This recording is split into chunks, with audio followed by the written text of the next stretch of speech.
Date, time, 5/2/2020 at 5:38 p.m. Substance, DMT extracted from Mimosa hostilis via Q21 slime extraction tech using naphtha. Amount, 2 hits on an e-vape device loaded with 500 mg DMT in a 0.5 milliliter vape solution, nicotine-free. Onset, 15 to 20 seconds. Duration, 2 to 3 minutes. After effects, about 15 minutes. My friend had previously smoked DMT using an e-vape device where we vaporized 40 milligrams of DMT directly off of a wire mesh. The smoke/vapor was very harsh for him, and having some issues with asthma, I decided that I would prefer to try vaping DMT in a nicotine-free vape juice solution. I dissolved 500 milligrams of DMT into a 0.5 milliliter of vape juice over low heat by holding a tablespoon over a glass stovetop with low heat. Once dissolved, I loaded the vape device with the solution using a glass eyedropper. As I sat down on the air mattress that we had set up for tripping, I was anxious. Though I'd experimented with a variety of psychedelics in the past, some of them had been difficult experiences, and this was my first time trying DMT. I braced myself for the experience and took a full inhalation of the DMT vapor. It was not harsh at all, but I had the immediate visceral reaction to get it out of my lungs in a way that I had never experienced before. With salvia extracts, the smoke is harsh and uncomfortable, but I don't feel an overwhelming instinct to purge it from my lungs. I choked, trying to keep the vapor in, while simultaneously trying to expel it. I managed to hold it in for about 10 seconds before taking my second hit. I had to put my hand over my mouth to stop myself from hacking the vapor out, which I eventually did anyway. About 10 seconds after the second hit, I felt myself drifting away, and by the time I laid down on the bed, I was gone. I felt my body and mind dissolving, which produced moderate anxiety. I determined to surrender to whatever was going to happen, and this willed acceptance was the last thing I was able to hold on to before being lost into the DMT world. As my body dissolved, my visual field became more active, and I saw swirling waves of color. The first color that I saw was white, and it swept over and across me like a river. The white represented my anxiety about the trip. As the anxiety increased, I got the paranoid feeling that I had done this all before and had finally broken through into the real world, and that my normal reality was the trip. This was reminiscent of a previous experience with 4-ACO, DMT, synthetic shrooms, which resulted in a brief psychotic episode and later depression and PTSD. I briefly worried that I would never return to normal. My psyche had been blasted apart into a million pieces, and I was convinced that if it reassembled itself in a paranoid psychotic state, that I would be stuck that way forever. Fortunately, the anxiety didn't last, and I came to the realization that there were actually more colors present than the white band, and that anxiety was only a small part of the entire experience. When I realized this, my vision expanded, and I realized that there was a wall of light and color in front of me. It was mostly white, but interlaced with pinks and blues. Weaving in and out of the wall were female feline entities that I recognized as being a part of myself. We interacted, though I am not sure how. I began to feel as if my entire life were being laid out in front of me. It was all of my past, present, and future. I became confused as to whether I had lived an entire life before. I'm single, but I began to think that I had gotten married and raised a family. The scene transitioned, and I moved into a space where I saw waves of stacked geometric patterns, mostly cubes, squares, and lines, of the most vibrant hues imaginable, laid out against a black background. I recognized in the trip that colors of such intensity could never exist in the real world. The colors and shapes themselves were ordinary. This place didn't feel very personal or meaningful. The scene transitioned again, and I was in a bright place, which was much more personal and interlaced with childhood memories, pure bliss, and a sense of having the answers to the meaning of life. I was in a paradisical green field with family, and I had the feeling that this was the place that all humans came from. We all used to live together in that place, but for some reason decided to come to this earth to accomplish something important. I don't know what that task was, but it was beautiful to see that there was a specific purpose in our being here. I was only in that heaven-like place for a moment before I left and was staring at unbelievably bright yellow-golden cubes and squares overlaying one another. This place was more beautiful and meaningful than the other spaces with geometric patterns. It was connected to the heaven-like state. I left the trip ending and opened my eyes to find that I was a human being and that there was an external world that was just becoming intelligible. I was excited to be back in the world as a human and told my sitter that I was human again. I closed my eyes again and let the trip continue for a few more minutes as I was enjoying the peaceful state and visual imagery. My sitter could tell that I was having a profoundly positive experience, and when I looked up, I saw him beaming at me with such a pure expression of joy at my happiness. It's a rare thing to be able to take such joy in someone else's joy, and I recognized how genuine he was being. I asked him if I could give him a hug, and he said he would love that. We embraced, and I think he teared up a bit at how beautiful the experience was. I laid back down, and we spent the next 20 minutes discussing the experience. My main takeaways from the trip were that I had glimpsed for a moment the truth behind reality. There was indeed some transcendent purpose to our lives here. At the same time, I paradoxically realized that the deepest truth and meaning was seeing the smile on a friend's face. I suppose both are true.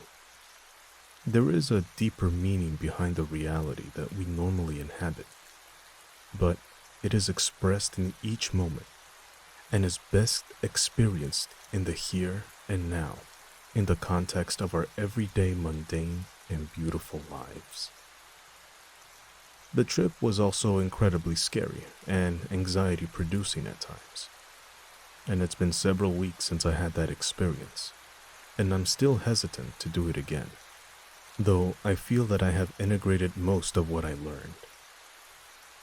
As I came out of the trip, I noted some sadness that I couldn't live in that heavenly state at all times. It seemed so obvious that that is what we were meant for. But at the same time, I was excited to get on with my life and to continue my human experience. Another thing I should note was the extreme time dilation. When I came out of the trip, I guessed that about 30 minutes had passed and was almost overwhelmed when my sitter told me that it had only been 2 minutes.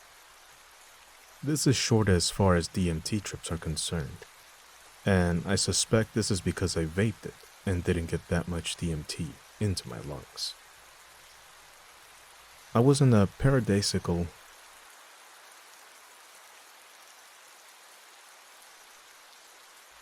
Hyperdimensional, best event in my life. Prologue. I have always been reluctant to write down and submit an experience like this, due to 2 reasons. Firstly, I don't feel very comfortable expressing something which is so personal and subjective.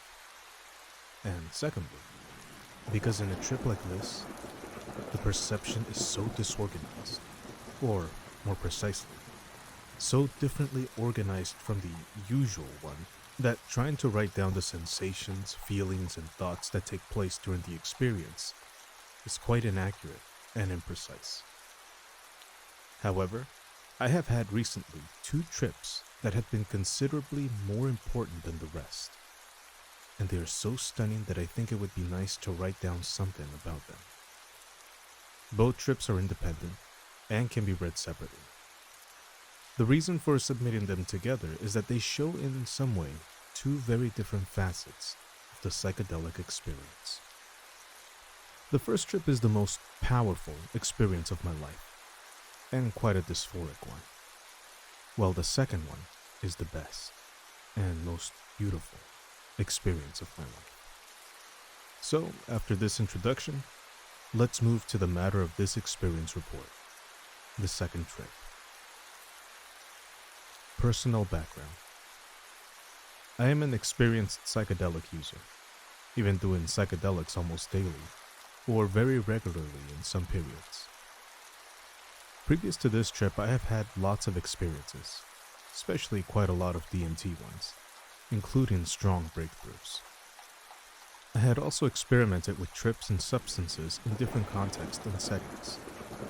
On the other side, it is important to know that my main interest in life is geometry, also other parts of maths, in the sense of the understanding and visualization of beautiful, complicated, stunning, and new geometrical phenomena related to intersections, hypersurfaces, higher dimensions, etc.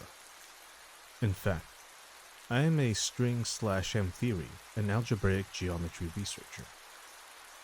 This intellectual/professional passion is also my main interest about the psychedelic experience, and without it, you cannot understand why this concrete trip was so significative and beautiful to me. In this sense, I think my interest in DMT is quite understandable, taking into account its visual and geometrical richness. For example, quoting Psychonaut Wiki, the geometry present in the smokable DMT is considered by many to be the most profoundly intricate and complex set of visual geometry found within the entirety of the psychedelic experience. Setting. I live alone in my house.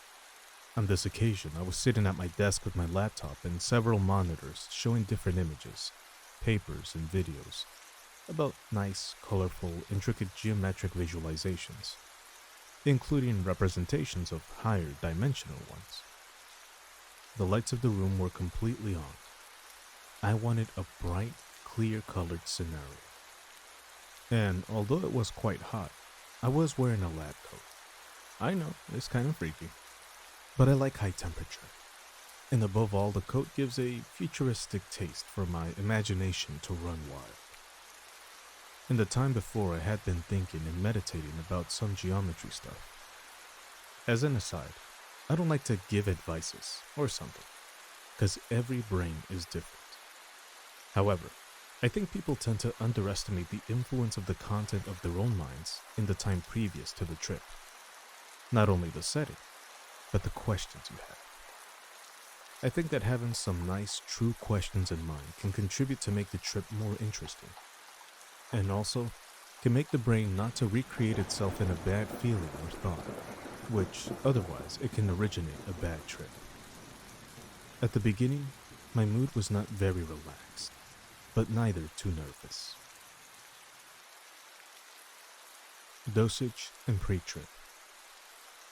Previous to the main trip, once I had already prepared everything, I did a first trip. My intention was doing several. That one was also quite interesting on its own, but it turned to be just a prologue of what was going to happen. So, I'm not going to detail it here. I smoked slightly more than 40 milligrams in my GVG, quite properly during a nice time. It was considerably powerful, and I broke through. I am unsure if I took several hits or only one. What I certainly remember is that by the time I started to feel more or less normal, I was still a bit high, but not very much. I took my other GVG with around 45 milligrams of DMT. And then the main trip began. The main thing. The main thing is what I was transported into a hyperdimensional 6D world, and my mind was amazed in happiness and saturated, in a good way, in geometrical blooming and celebration. To arrive to that crazy state, the process was quite strange and very hard to put into words, but I'll try to do my best. At the beginning, I started to feel heavy, especially my chest and shoulders, and I started to sink in my chair by sliding with my right shoulder following a circular path. At the same time, the vision started to appear, and a new scene was overcoming the physical, real world. A circle line appeared, and then a yellow, orange, golden figure scene started to emerge from the right. At the same time, I was following circular paths, which started with the circle line, inside the figure scene. Then the figure scene became ampler and ampler gradually, and got a more complicated shape, although it retained some spherical symmetry. During the process, the sense of touch played an interesting role. The real displacement occurred when I moved in a touch way, imagining I was moving my shoulder/chest. As this was happening, I felt a bit uncomfortable because I felt somewhat trapped. I felt a modified gravity attracting me to some point, and also my movement capabilities seemed limited. I could only move in circular directions contained in the spherical-like figure/scene I was in. However, the feeling of uncomfortableness lasted quite short. The reason is that I soon realized that this strange movement pattern was so because I was inside a new space inside the normal space.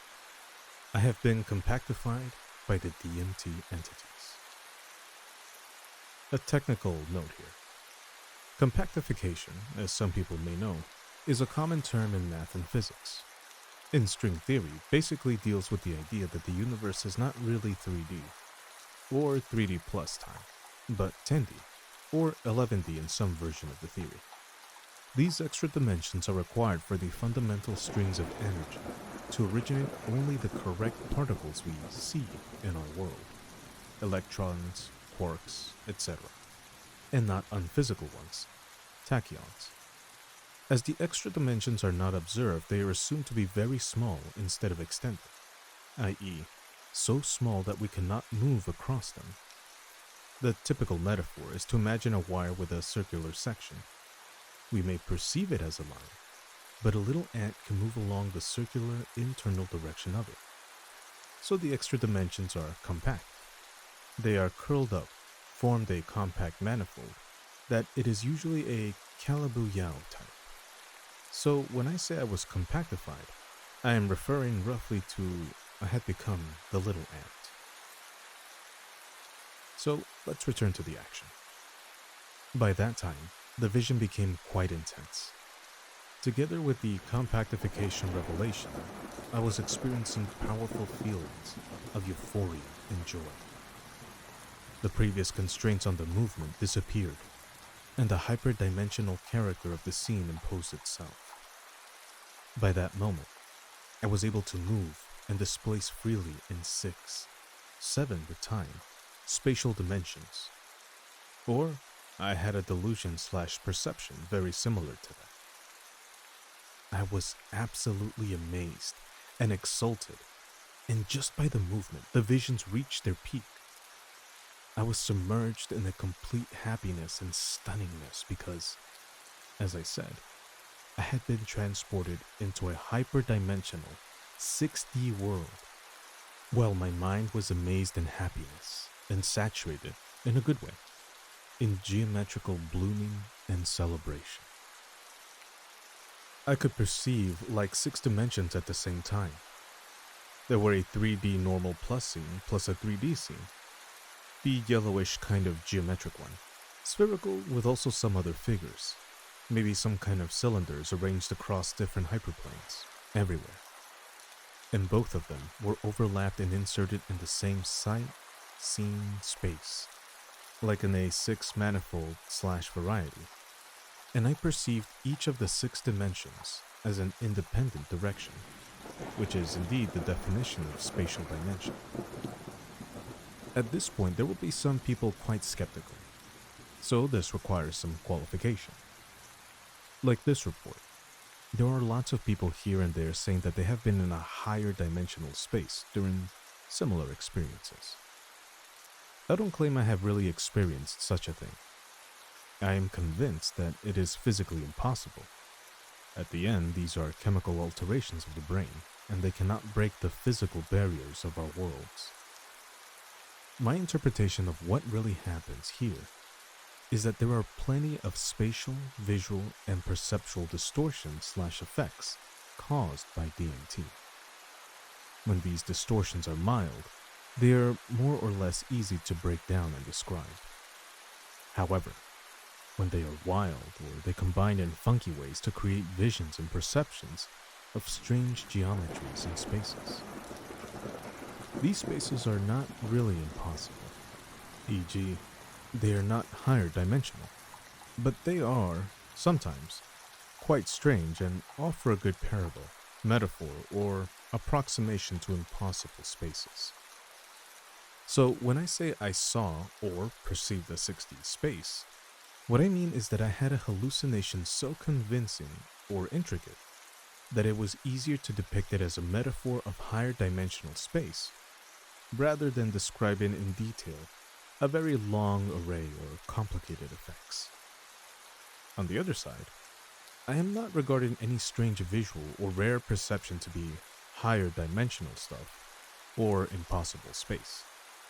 I try to be a bit more rigorous and careful with those terms. Now, it is quite useless trying to explain the entire thing, but I can, inaccurately, describe several components of it in order to give a glimpse. One partial analogy, and it is just a distorted approximation, like a parable or a projection to some inferior dimension, can be the following. Imagine that the exterior scene and the exterior dimensions, the room and further things, are symbolized by a rectangular clear prism, 3D, and the other dimensions, occupied mainly by the yellowish vision that emerged from the beginning, are symbolized by a curved yellow cylinder, like a quarter of a slim torus, counting the interior of it. So we have another 3D figure, and as a result, 3 plus 3 equals 60.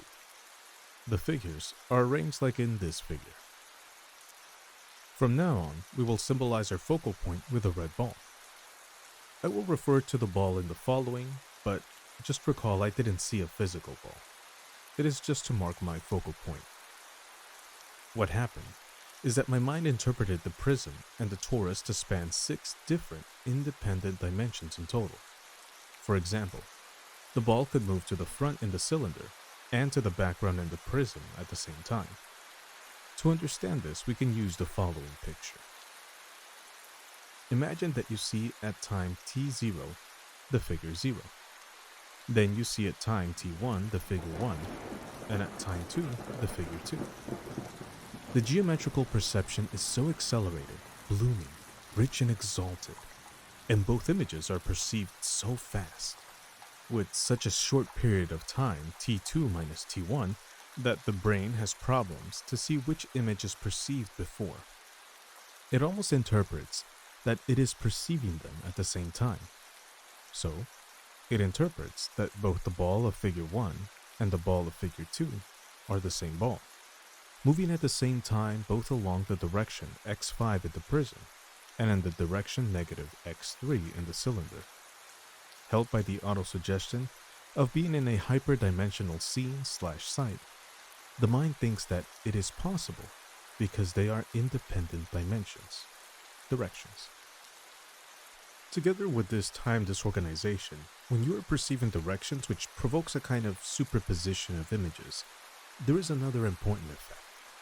There is a strong perception that the space is strangely expanding, becoming ampler, so things seem to go further from you.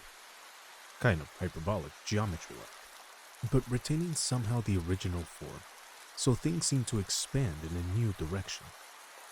That is a rough metaphor of the geometry and visual aspect going on. However, the mental component was also quite strong, as expected. I had done a breakthrough as the reality, together with my role in it, had gone completely and substituted by another one. It was certainly a more progressive, not so abrupt breakthrough than the average of my breakthroughs. Maybe because my relaxed mental state before the trip. Anyhow, at some point, when I was already compactified and I was experiencing the hyperdimensional thing, I was in another reality. I was in the hyperspace. But in this time, unlike in the other trip, the most accentuated facet of hyperspace was clearly the hyperdimensionality, geometrical feeling, rather than the hyperreality, ontological, existential feeling, although both of them are present. At some point, the principal vision started to subside. As long as the main thing was ending, I started crying in happiness. There were also secondary visions. I do not remember the entire thing, neither all the visions and sensations I had. Which I certainly remember is that as I came down, I was extremely exultant. I felt like my neurons were saturated in joy and in geometrical richness. I was crying in happiness, and when I closed my eyes, beautiful 3D multicolored geometrical figures formed themselves. Lots of planes and other objects turned around and intersects among them in incredibly beautiful ways. They came to the center of the image, and spheres arose in their intersections in the center and expanded all along the image.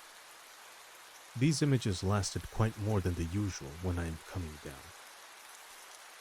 As I was coming back to reality, I thought that the DMT entities had explained to me and let me feel compactification and extra dimensions in a way that my limited brain could understand.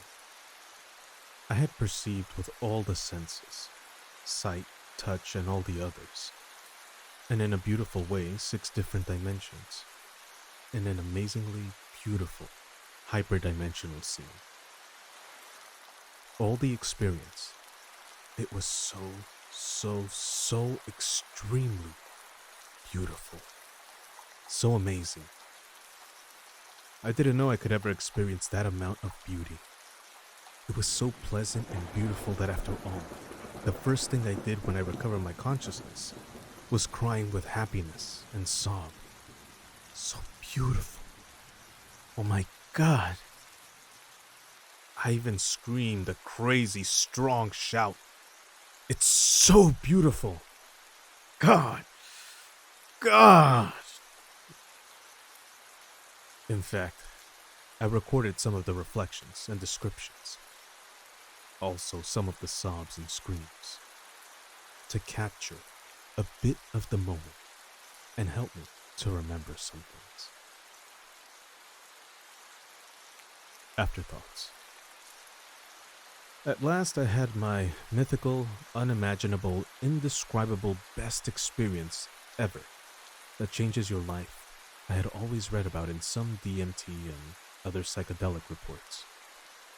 I didn't expect it to come in such a spectacular fashion, as I had done a good quantity of trips and psychedelic experiences before. This lucky event could be caused by different things, and of course, pure luck played a role. One main cause was good mood/mental state. I had achieved to get rid of some obsessions and loops/bad thoughts I was worried about some months ago, like the ones previous to the other trip I reported. Days after I was thinking about some interesting points. I am a person with a very pro-futuristic world attitude, in the sense that I believe in transhumanity, mind uploading, and other scientific marvels. And I think that in remote future, human beings will be able to live, perceive, and feel extraordinary, mathematical, scientific, aesthetical experiences. In this context, the experience of this report encouraged me, even more, to keep on exploring geometry, string/M theory, algebraic geometry, mathematics, etc., and to try to participate in that future. One reason is that maintaining this kind of experience as a constant state of the brain would be quite similar to some kind of paradise. Maybe it will have to be complemented with some elements or inputs that help to maintain a constant train of thoughts if necessary, because even though lots of rich connections appear in the psychedelic experience, they sometimes manifest a lack of linearity and focus in some aspects, which would be nice to be enhanced or corrected to be functional in some way. Also, in a slightly more practical way, I will explore geometrically some of the visual/geometrical/perceptive effects and thoughts that appeared in the trip, and they could be useful in the future in the context of trying to build illusions or simulations of hyperdimensional perception. However, regarding this direction, it seems complicated to accurately replicate this kind of illusions without the component of autosuggestion of the brain that had been present in this trip. It would need lots of precision. Now, after all that, I almost don't know what to do. It is like you have been born, raised, thought, felt, worked, and now you have lived that, so it is okay. You can already die. In fact, some days later I took a plane, and when it was taking off, I thought for a moment that if the plane accidentally crashes, I wouldn't be very worried. I can pass away quite realized and satisfied.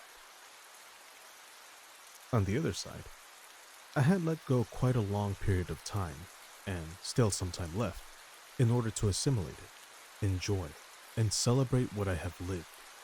Let it rest, integrate, write a bit about it, etc. Once I have done a partial analysis, I almost surely will keep on doing psychedelics. But this one was indeed a profound before and after.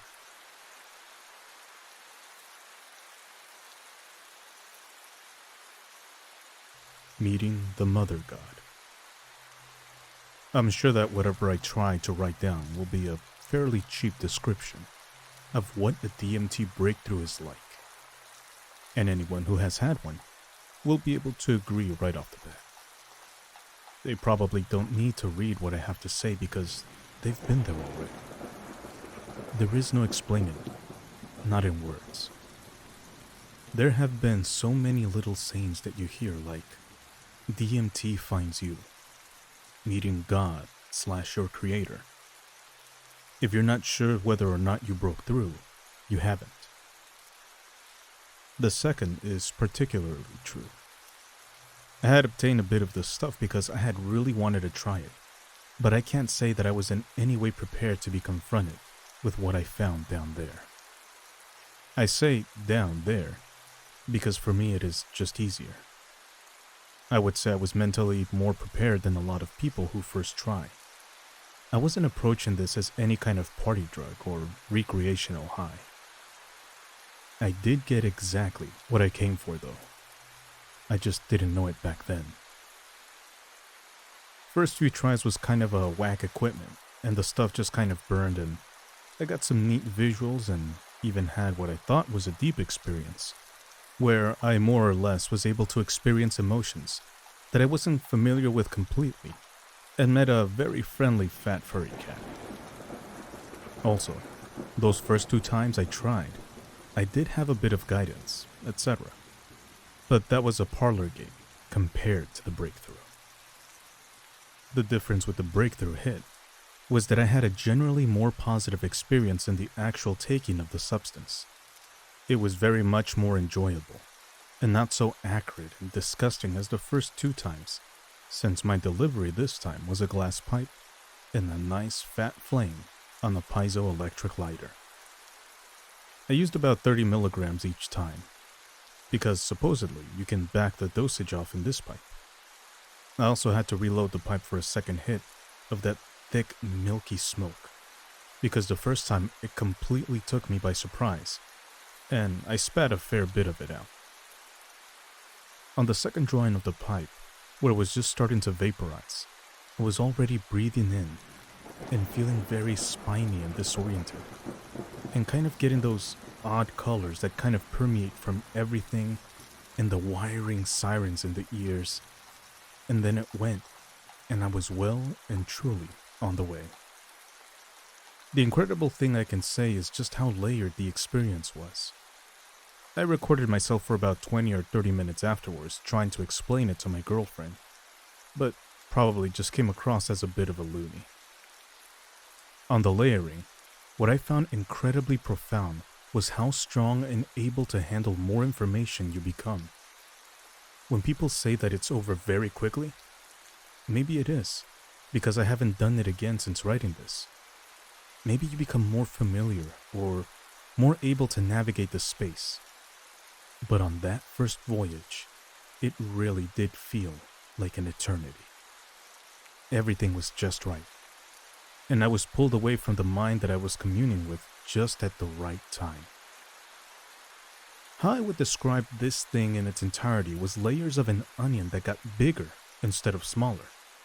Just immense space and knowledge, and understanding of the science and geometry and mathematics and physical properties of an entire universe. An incredible, godlike surge of knowledge and control of everything I was taking in. But that was only granted to me once I became intimate with the entity, or the guide in that place. To say control of that reality is maybe wrong. I think a better word is an understanding that everything that happened to that reality was eventually going to be okay. I had no scores to settle. Just an entirely enveloping understanding of the space you were in. And then, you hadn't even come into the relationship with the entity of that dimension yet. For those that have had warm experiences with their mothers, that feeling of complete acceptance and total trust and warmth, and everything happy and confronting and non-ego about that relationship we have with our mothers is magnified indefinitely. I had that instant relationship, and knowing with the entity the second it peeled back another layer and showed me the reality that was behind the one you and I saw and understood and had just been shown. And by shown, it was as if I became so aware of that dimension that I was completely in tune and able to understand the way things happen down to the last detail in that new place. I try not to make it sound as though it just makes you feel powerful. It completely didn't. It totally humbled me.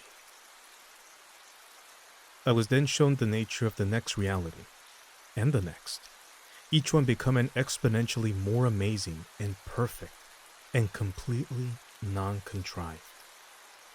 It was like an infinite meditation with something that permeated every possible dimension, and every possible outcome, or thought that could potentially exist in any universe that a being could even have the capacity to think of being possible, even in the depths of their deepest spiritual experiences.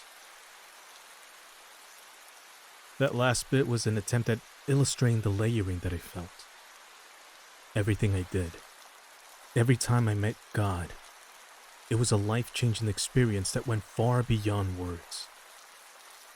And then I met him more.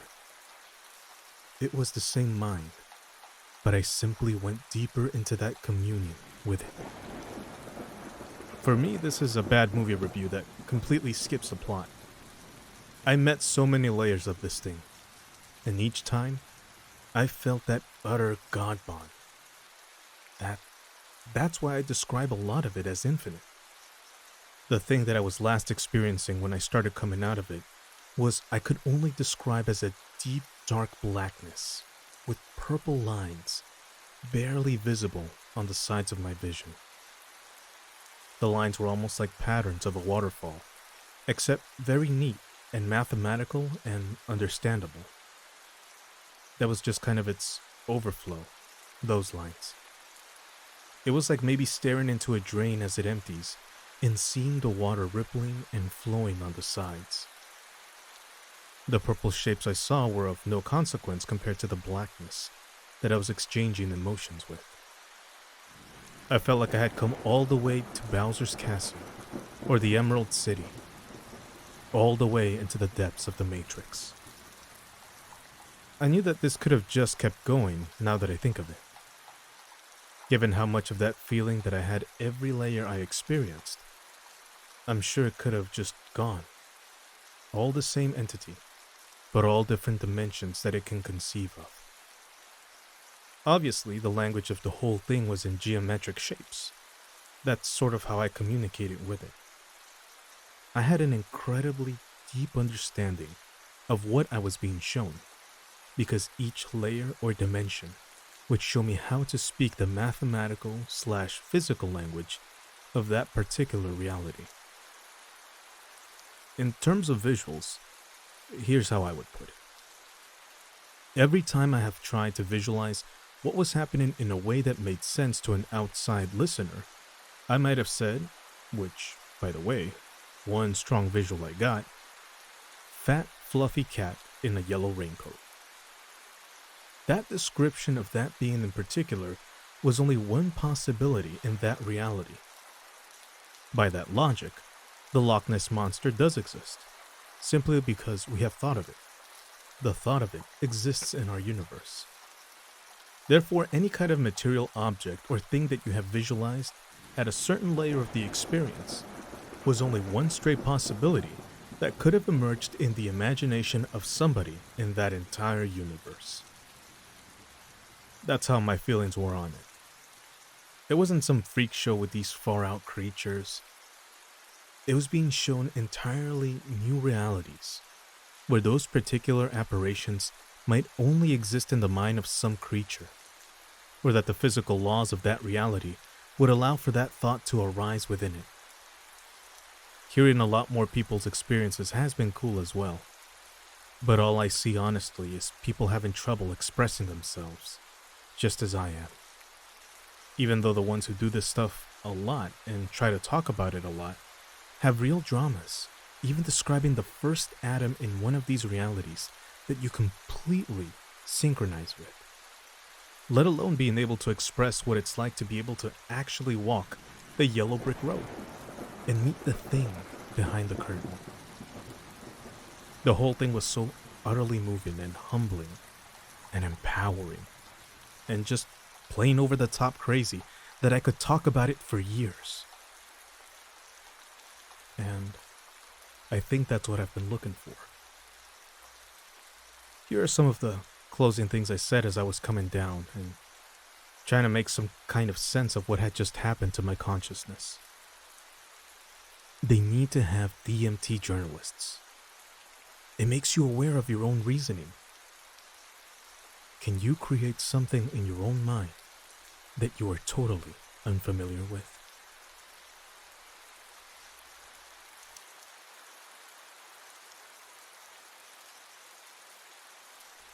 Background.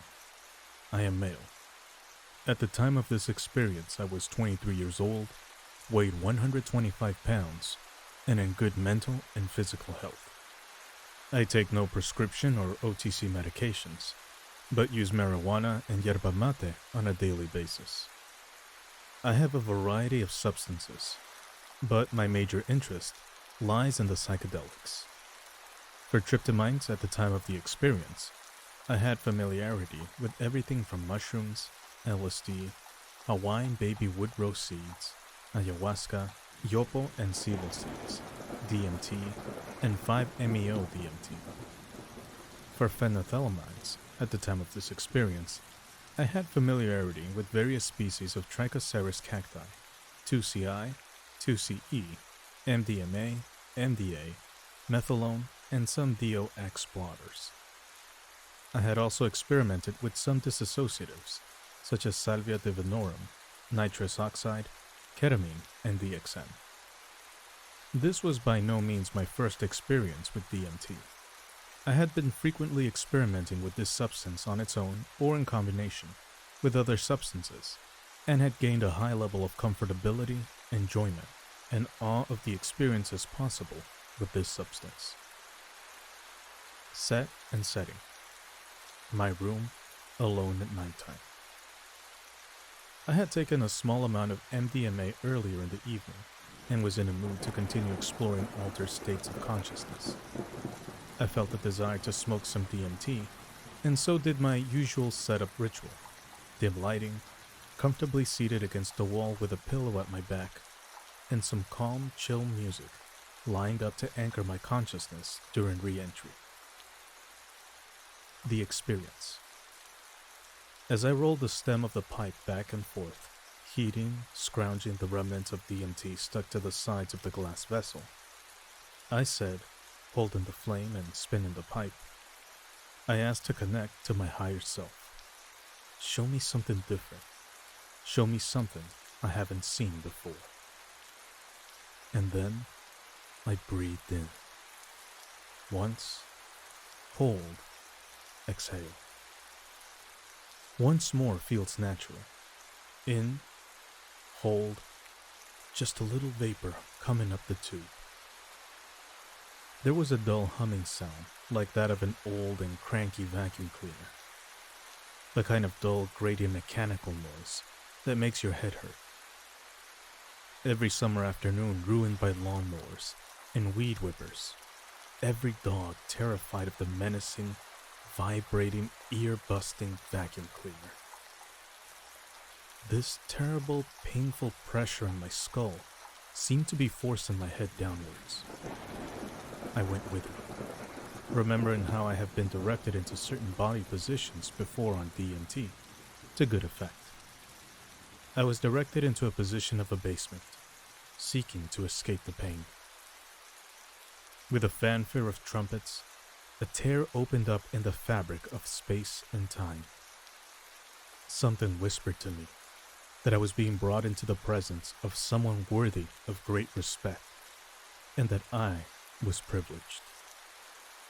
Through this hole made his entrance, a kind of gloating, gluttonous male entity. It was this thing making that terrible humming noise. For a moment, His Majesty spoke to me, though I couldn't understand the words. It reminded me of Star Wars: A New Hope. All right, yes, I went through a Star Wars geek phase, when all the droids are in a big sand transport and moving around, squeaking and twittering, and glob-globbing at one another. This threw me off about as much as it would throw you off if your computer started trying to communicate to you based on its own personal language derived from its binary encoding. Or maybe your computer would suddenly be speaking fluid Japanese. Surely the language of machines. Then I was back to being simply gloated over malevolently. The audience/hearing was closing. That vicious pain came back, inescapable this time.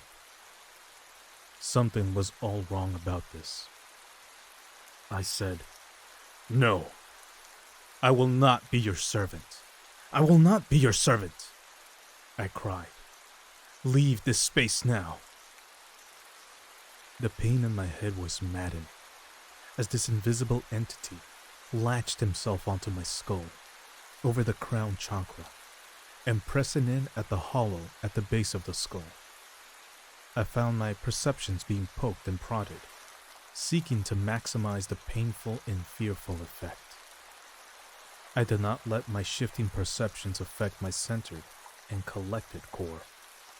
I sealed off my mind, a little protected kernel at the center of all the painful, fearful sensations I was experiencing. I wrote out the duration of the tryptamine flash. "You cannot break my mind. I am too powerful. I can withstand whatever you throw at me. Your mind games do not trick me." Again I cried out, "I will not be your servant." The pain in my head stepped up another notch. This is sacred space. You cannot be here. This house is protected. You cannot be here. I pictured the diamond-shaped protection room encircling the entire house. With finality and strength in my voice. Leave this space now. The grip on my skull loosened, and I shrugged him off, but he remained hovering in the ether. Burning of Russian sage to clear the area. At first my movements were shaky and hasty. I took the time to be calm and collected again, and then proceeded smoothly with the smudging. The dull pain was still there, tingling. This was one relentless little fucker. If you try to stay, I warned him, you have not just me to face. I was thinking of two of my roommates particularly, male and female, and powerful. You will not be tolerated in this space. We will throw you out. Leave now and never come back. Spitting venom, the treaty was made. I opened the window wide to allow his passage, and watched as something I couldn't see, except as maybe a slippery, oily sheen to the air, slowly pull up its foul tentacles, its trailing eyeballs, and cytoplasmic brain-netting devices drag its sorry ass out of my house. That's right, bitch. Hopefully he didn't slip across the street to terrorize someone else's sleep. Shit's getting serious now, boys and girls. If I wasn't so sane, I'd think I was going mad. Be careful what you wish for. Something different. Something I haven't seen before. Instant manifestation. I talked about this experience with one of my roommates the next day. He explained to me that any entity that shows up during a DMT experience is an entity that I have called in. They can try any trick in the book, manipulating my perceptions and emotions, trying to get me to give them power over myself. But ultimately, they have no power of their own over us, except that which we give them. Any entity which I call in must conform to my will, if asked enough times and with enough strength. This is a good thing to know when entering DMT space. When interacting with entities on the energetic plane, there is no way for them to hide their intentions towards us. My intuition on this one went off. There was something ill-intentioned and malevolent about this entity. It is wise to trust your intuitions in cases like this. Beware the psychic vacuum cleaner. Not all entities in DMT space are friendly. I learned a lot from this experience. It reminded me of the importance of stating my intentions very clearly and consciously before going into the experience. A conscious statement of intent serves to focus the experience, and I can rest assured that whatever I experience will be within my intent. After this experience, I started specifically inviting only those entities who are friendly, helpful, benevolent, and of positive intention for the good of all beings.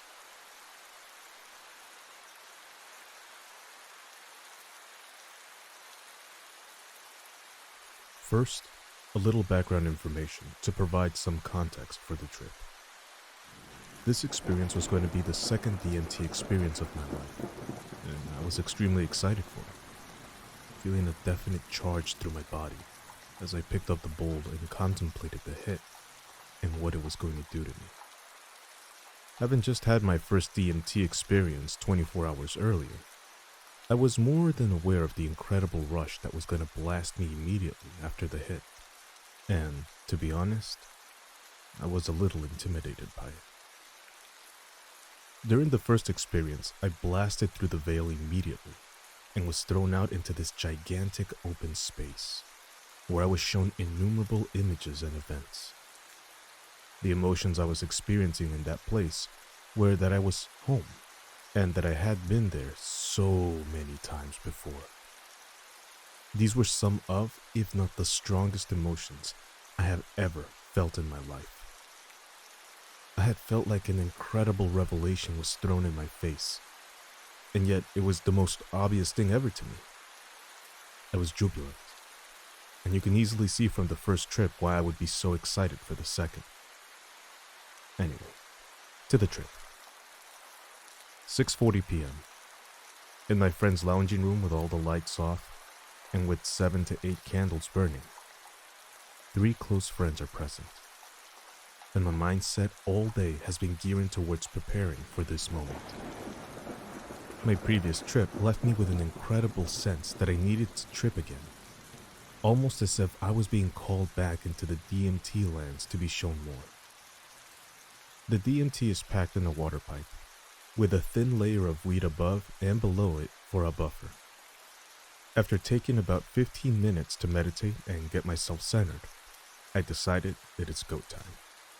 Empty my lungs and lean forward to the pipe. Taking one gigantic hit is the style I have adopted for smoking DMT. And as I released the smoke and leaned back into the couch, reality melted away.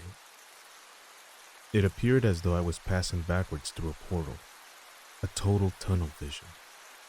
Simultaneously, I was experiencing/hearing the loudest, most electric shredding sound that I have ever heard/experienced. It must have been the fabrics of time shredding, because after this moment, I was no longer in the physical realm.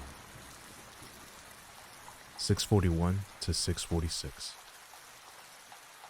This is the part of the trip that I have the most trouble recalling, but it was no doubt the most intense part as well. I distinctly remember the feeling of being home again. I was definitely, no question, in the same place that I had gone to on my first trip, and even further down the rabbit hole this time. I was feeling the feeling of infinity much stronger than my first trip, and it seemed like I belonged in this realm this time around. I was there for so long. It really can't be put into words. In fact, my entire trip consisted of 2 distinctly different experiences, one in body and one out of body, but both of which lasted what seemed like an eternity. Unfortunately for me, I do not remember much about what I saw in this place, but what I was able to bring back with me was that I remember the choice I was given when I left that place. I distinctly remember having the choice to stay in this amazing place for another eternity, or I could return to my body. In fact, up until this point, I hadn't even considered my body or this world. But the moment I had the thoughts that the drug would surely be wearing off soon, and I'd be returning to my body, my consciousness snapped back into our physical realm. 6:46 to 6:47. Now, this is where the trip really starts getting crazy. At this point, my consciousness is back in the room I had started with my 3 friends, except that it is not really a room at all. Instead, I notice we are kind of floating in this beautifully golden aqueous space, similar to the wavy PS3 background, but in this indescribable depth and definition. And I immediately understand this to be the place where reality is constructed from. I try to sense my body, but it's completely impossible, and I feel completely separated from it. I look around to try to see my body, and I can make out my legs, but they are what seems like many yards down and to the right of me, meaning the point of observation would have to be somewhere above my left shoulder in the physical world. I look to my friends, but they do not look like they normally would. I can see who they are perfectly, but instead of bodies, they are so abstract that I don't even know what words would do it justice. My friends are clearly having a loud conversation with each other, except that the words make absolutely no sense to me, and they sound like the craziest combination of hundreds of languages. They are radiating this aura of power, and I feel as though I am in the presence of some kind of council, except that they're not here to judge me, but rather to offer support and reassure me. There are many other sounds going on in the room, echoes sounding off in all sorts of different pitches. Everything had an incredibly alien feel to it. I distinctly remember being there and listening to their pure gibberish conversation for a very, very long time. And then, out of nowhere, it hit me. The mega granddaddy DMT revelation. Literally, as if thunderstruck, I am blasted with this overwhelming emotion that we, meaning myself and my friends in the room, are projecting the reality we know as life together. And even further than that, I can remember feeling the other's energy within me. And I was overwhelmed with the notion that we were really all one entity, experiencing whatever we want to in the physical realm, like constructing a play for ourselves to enjoy or to learn from. 6:48 to 6:52. It was after this wave of emotion hit me that reality began to melt away again. It seemed as though the room and my friends' physical existences would not be there when I stopped paying attention to them. But then, as soon as I wanted to be back in the room, I could be, and it would rematerialize before my eyes. I continued to toy around with this newfound ability until I was abruptly sucked back fully into the physical world. It was at this point that I opened my eyes and took my first look around the actual room I had started in. And then, I realized what was coming next before it even started. You see, during my first DMT out-of-body experience, after my consciousness returned to my body, I went through a spell of about 5 minutes, where I was shaken violently and consistently. But all the while, I felt immensely calm and even pleasurable. As I predicted, this happened again. For about 6 minutes, my entire body vibrated with this incredible energy force that I have never felt besides when re-entering my body on DMT. It is almost like pure ecstasy, charging through my body as my soul reinvigorates my flesh. After the 6 minutes, I settle down into my body, and my skin starts to feel like it glowing with heat. My head feels supercharged. Post-trip rundown. Immediately following the trip, one of my friends had a notebook and a pencil handy, and decided to start jotting down everything I was rambling on about. This turned out to be an incredible tool when I wanted to go back later and remember certain aspects of the trip, because there are certain keywords or emotions in the notes that will trigger entire memories from the trip. It also helped a great deal in making this journal. Really, the main thing I want to discuss from this post-trip conversation I had with my friends is this. As I was explaining to them that I had sat and watched them carry out an alien conversation of gibberish for what seemed like hours, they told me that I had in fact not opened my eyes to watch them at all during my trip, and that they had hardly uttered more than a few words to each other. And when they did, they whispered quietly to not disturb me. This revelation absolutely blew me out of the water. Did this mean I was really watching them all the entire time through my third eye instead of my physical eyes? Wow. Morning after. This is what I remember most from this entire revelation ordeal. I cannot remember exactly what the revelations that I learned in that place were, but I do remember asking myself during the come down, will they allow me to share the information I just received, or should I keep it to myself? This is a very strange thought, and yet I remember it as being exactly as I worded it here. This tells me that A, clearly I felt the information was almost so sacred that people should discover it for themselves. B, clearly I felt there were other forces that revealed this information to me, and I was questioning whether or not they would want me sharing it. I was very shaken by these revelations when I was in the moment, And not in the sense that I was concerned for my well-being or anything, but rather just completely and utterly blown away by it. I was also very shaken and a little scared when offered the opportunity to leave this reality for eternity. No doubt this is why I'm going back here now. However, I was also laughing like a madman on the inside, knowing what I had discovered. It's important to remember that, regardless of what I say now to try to rationalize / put the trips into terms we can understand through this realm, I was literally the happiest I have ever been in my life, while realizing whatever I realized in that trip. I also got the sense deep down inside that I wasn't fully ready to abandon our reality just yet. So maybe that indicates that subconsciously, I knew I had more to do on this planet yet. But really, who knows? Another thing that is interesting to note, the night after this experience, I woke up about 5 to 6 times into a sort of half awake, half sleeping state. While in that state, I could remember my dreams vividly. And I was moaning while laying in the bed in something like ecstasy.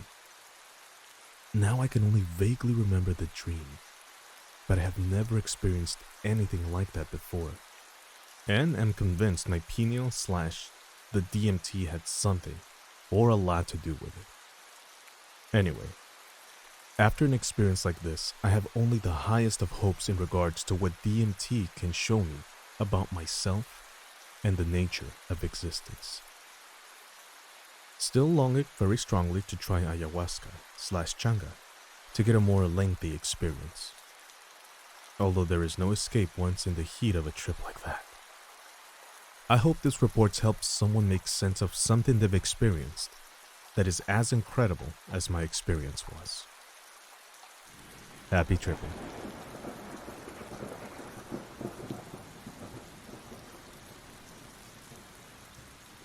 Touched by God. Intro. Ever since I was 15 years old, I discovered drugs. I made a list of which seemed interesting. I soon discovered psychedelics, drugs that opened the mind to new perspective. I made a list of what I would want to use and what not.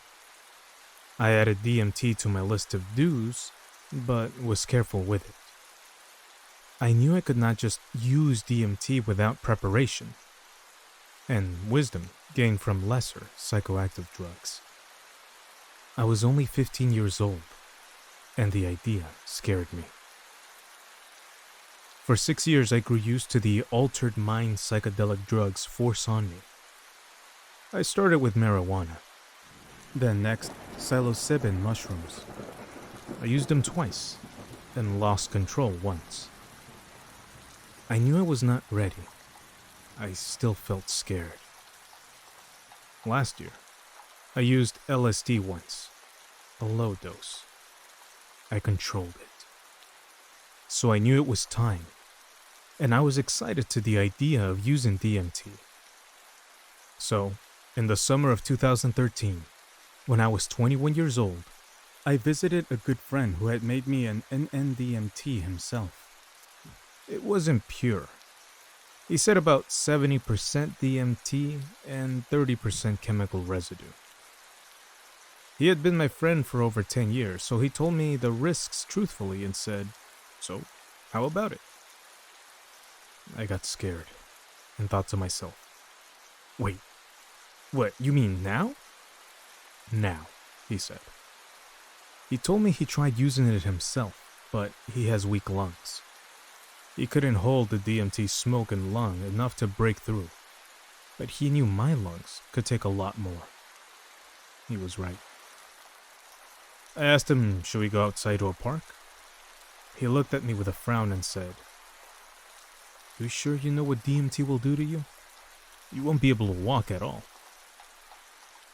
I didn't really comprehend what that meant. I figured it was like being really high. So I asked him, should I light a joint during the DMT trip? Again, he frowned and said, "My friend, you won't be able to do anything at all.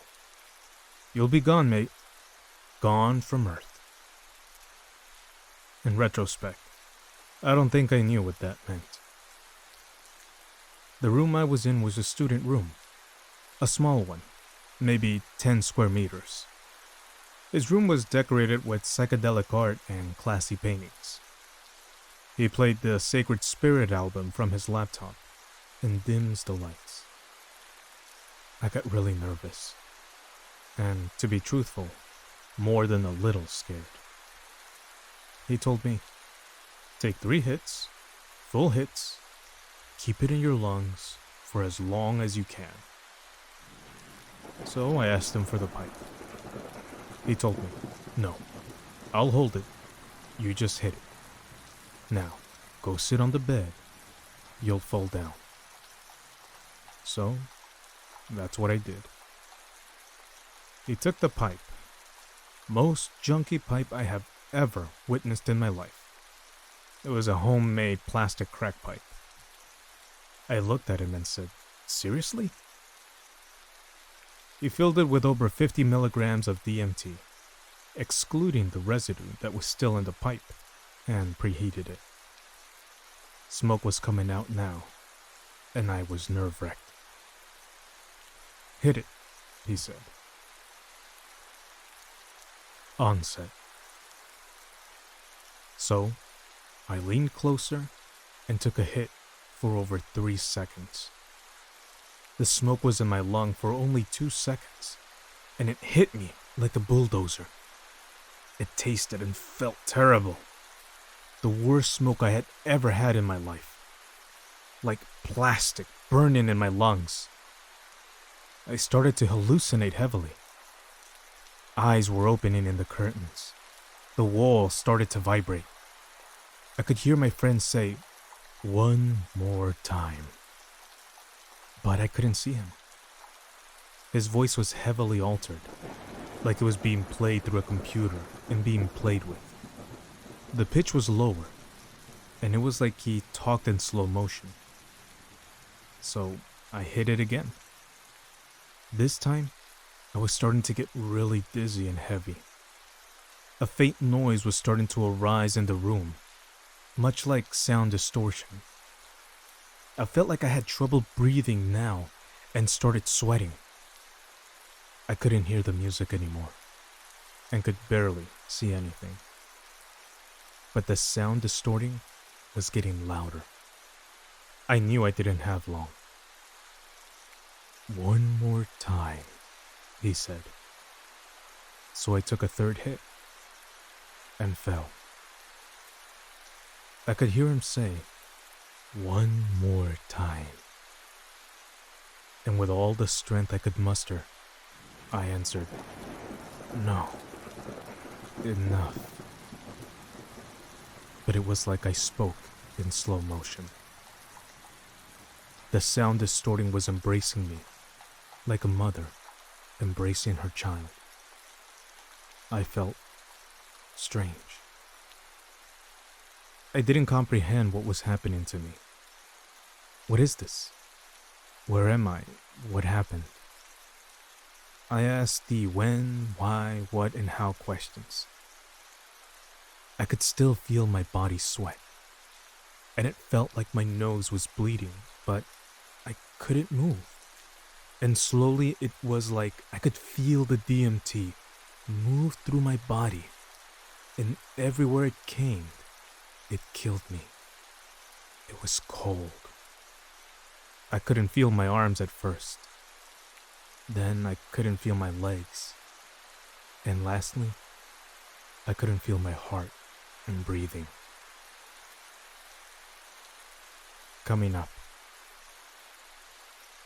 I was alone in my mind and there was nothing but my thoughts. Thoughts, I thought, must be what death is like. Am I dying? Wake up. Please wake up. Please wake up. I didn't. I tried waking up for what felt like an hour. No good. Did I become my friend's experiment? Did he kill me? No.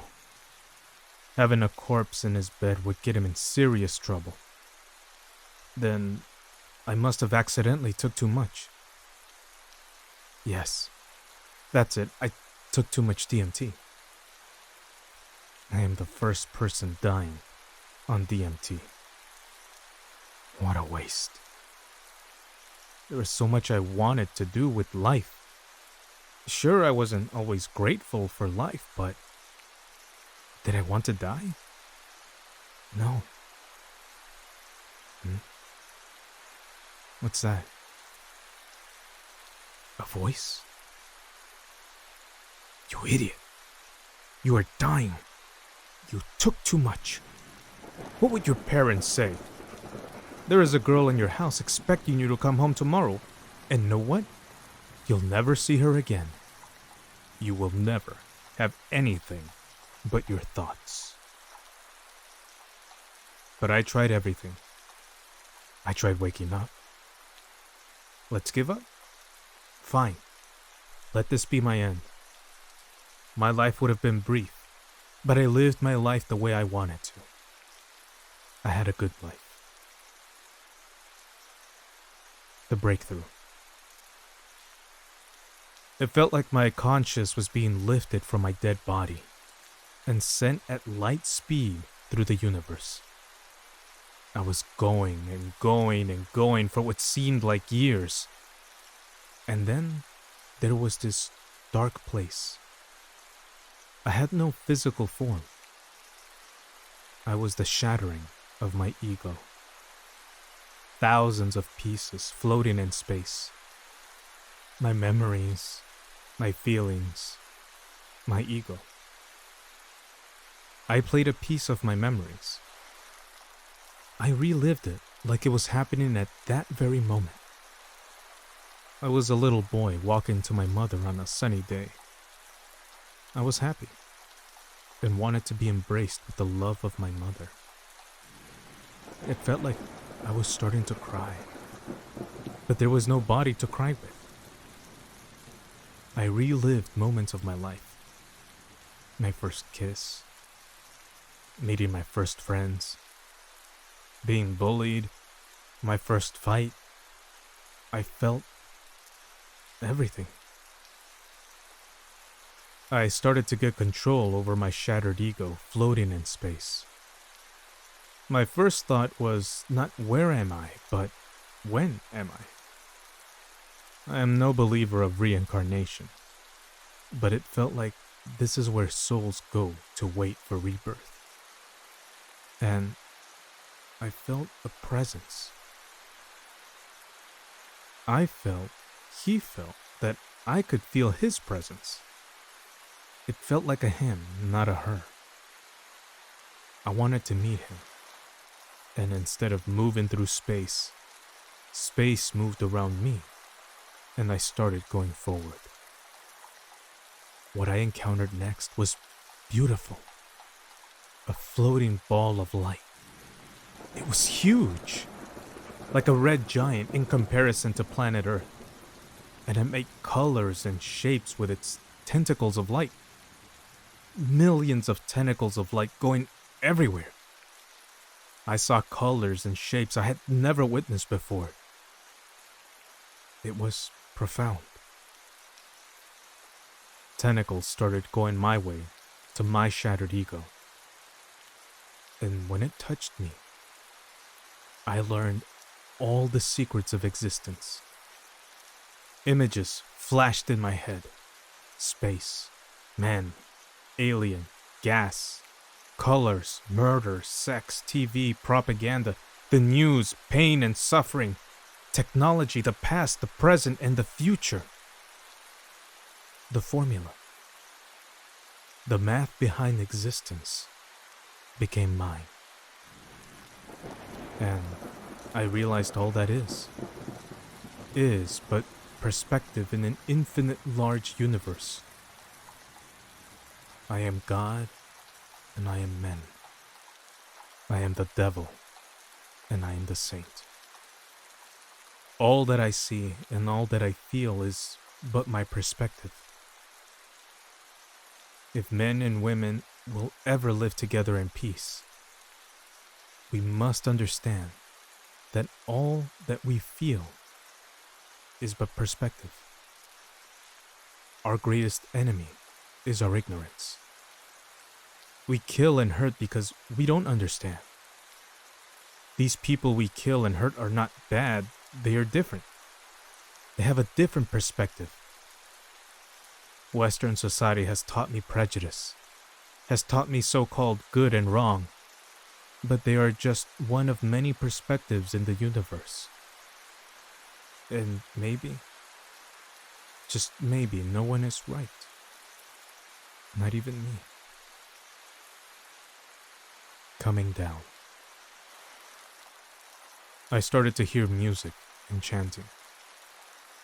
I could feel my body become whole again, and slowly I could feel the sweat on my face and the pain in my lungs. I opened my eyes and could see the eyes on the curtains stare at me.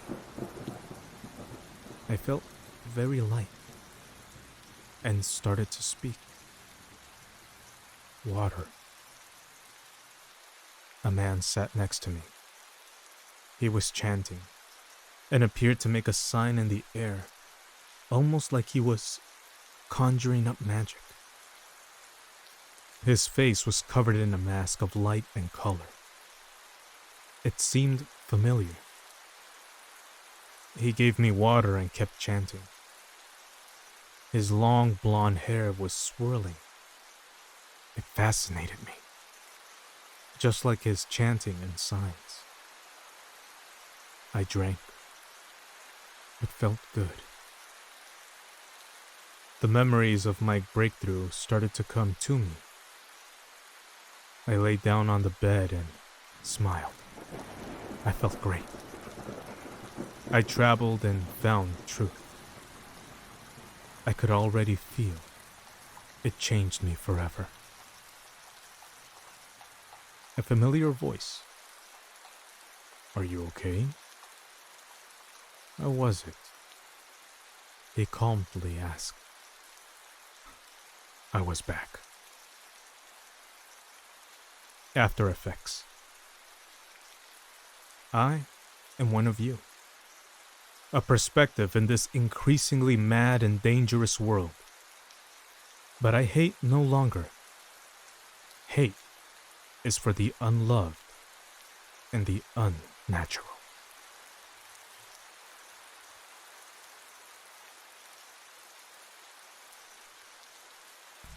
DMT Journal. Day 1. Burn it using the foil and 2-liter method. Tasted like gasoline. Never doing DMT again. Day 2. Tried smoking DMT out of a crack pipe. Holy moly, this stuff is amazing. I smoked for a few hours straight, basically breathing DMT instead of air, while sitting on my bed. The changes to the world are absolutely mind-blowing. Gaining new perspectives on new dimensions of normal reality. Seeing things through their eyes. I can see my higher dimensional family.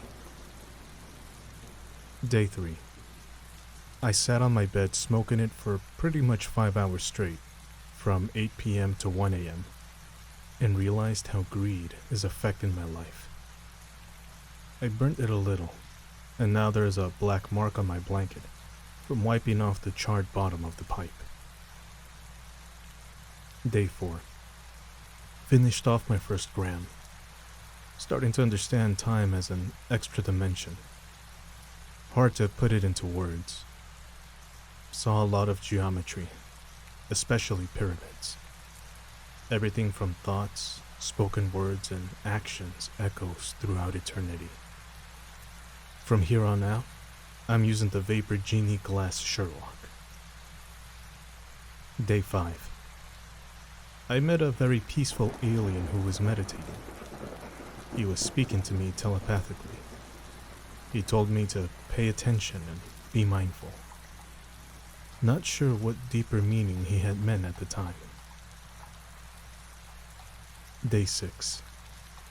I was taken on an Egyptian ship to a higher dimensional city. It was absolutely beautiful, with lots of crimson reds and matte navy blues. I hear the most beautiful sounding voice of my life. She spoke to me about love. Day 7. The same woman who showed me the city showed me the coolest object ever. It was basically this boomerang that you could throw and it would fly out forever, but would still be in your hand. I was supposed to leave my memory at the door when I went to see it, and each time I thought of the boomerang, again the trip would rush back, and it seemed like she was trying to distract me so they could take my memory again. I told her if she wanted me not to bring that memory back to reality, she was going to have to kill me. I knew she wouldn't. Day 8. There was this man in a blue shirt bolting around my room. He was so fast. I think maybe this man knows the woman from before. I get the feeling that people in the higher dimensions somehow use human beings or their thoughts or energy somehow. Day 9. The most beautiful temple with so many beautiful objects. There was this meditating elephant imagery, and I meditated with him. I saw this floating gold bar in my peripheral vision. For some reason, each time I would look at it, the bar would disappear. It was clear as day, however, so I am a bit confused by these phenomena. Day 10. Learned about tolerance, and how to take 3 to 4 big hits right at the start to get maximum effect. I smoked about 40 milligrams while standing up. Just as the DMT was hitting me, it seemed like my inner ear caused my body to assimilate the experience with my normal waking reality. This is definitely how DMT was meant to be smoked. I almost passed out, but it was worth it. I can see everything with crystal clarity. I can see humans, ether, and beings that move through the ether. Day 11. These etheric beings flew up to me and got very close to my face. It was almost like they were examining me. I was very friendly to them. The etheric field is very difficult to describe because it is always changing. I was trying to catch one of the symbols, but as soon as you look at it, the symbol changes. I finally caught the Star of David as one of the few hundred symbols. Day 12. This etheric being came and showed himself in physical form. I was pulling the ether into physical form as he was pushing through from his side. He touched my hand and pulled on it. He wanted me to come with him, and he seemed very persistent. I was way too afraid to move as this whole thing was terrifying, and I am normally very relaxed when interacting with them. Doing so on a physical level was totally different. I heard these little whispers and pockets of air popping when he was breaking through to our world. Day 13. This old man and the man in the blue shirt from before performed some sort of game in front of me. It was fun to watch. I'm a little confused by the purpose of this. Day 14. The etheric being from before told me to pay attention again. He was in etheric form from this time. He said it was very important. Day 15. The woman from before transformed my room into an alien version of it. It was so amazing, and I was freaked out because it was after a crazy trip that I couldn't remember, because I went too deep. But the craziest thing about this was that I was back to baseline when she appeared and changed my room. I walked around my room feeling and looking at the objects, and looked at the woman and said, "This is impossible." She responded, "Okay." And suddenly, all the changes to my room seemed to melt and dissipate in an instant. FML. Day 16. The old man came alone this time. He had me tune the etheric field. He had me move it in all directions, and it needed to be in a very specific location. Then he told me to focus on a spot where he placed a purple ball. I focused, and the room slowly collapsed around me and kept shrinking and shrinking until it seemed like I was being crushed by the fabric of reality around me. When it got very small, I heard all three of them, the old man, the woman, and the man in the blue shirt talking. It was very hard to hold everything together while focusing. I was released, and everything went back to normal. They wanted me to try again. Days 17 through 20. They kept having me to try to hold the mental plane and physical plane together again, so they could speak to me in plain English. But it was really hard to focus and exhausting mentally. I was never able to get it again because the whole process takes like 5 minutes, and if you mess up, it resets. Also, if you don't smoke the perfect amount of DMT, it's difficult to see the ether without going too deep and tripping out. Day 21. The old man showed me another performance, probably because I was tired of doing the ether communication thing over and over again. During the performance, I noticed something happening in my peripheral vision. Since looking at that thing happening never works, I tried pointing to it.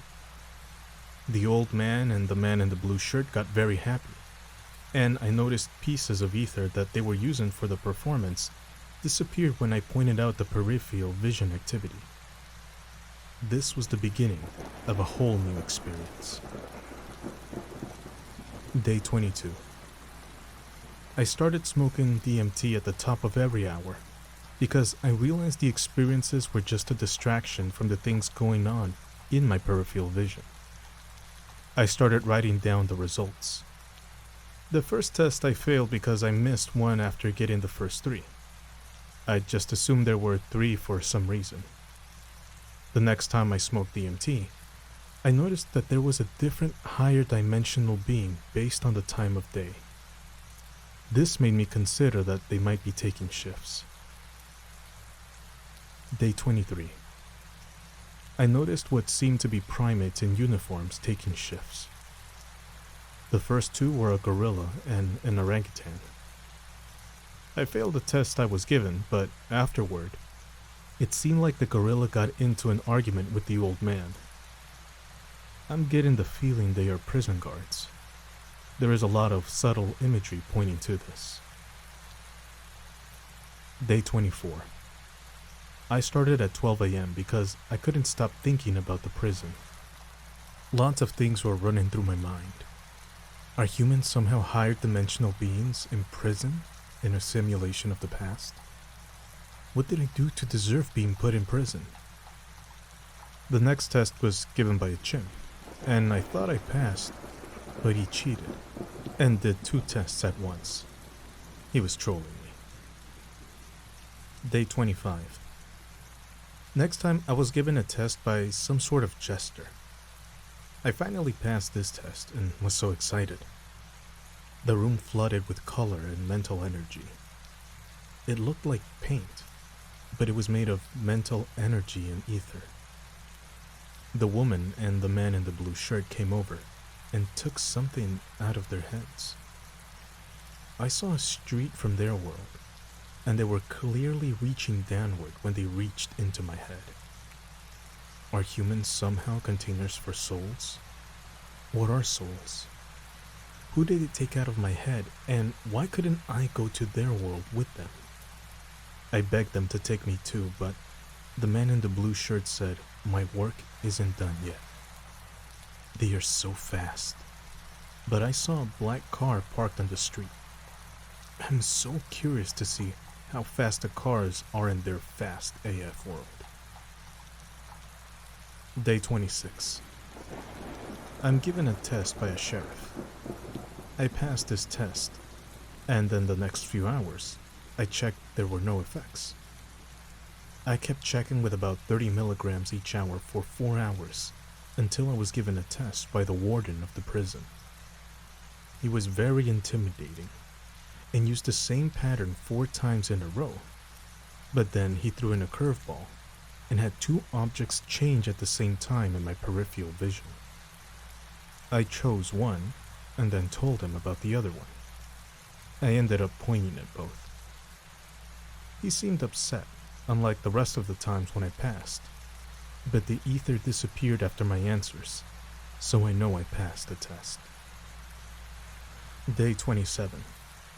At the start of the trip, I took 2 tests back to back. One from a cop, and one from a sheriff from before. I passed them both because I'm starting to get the hang of it.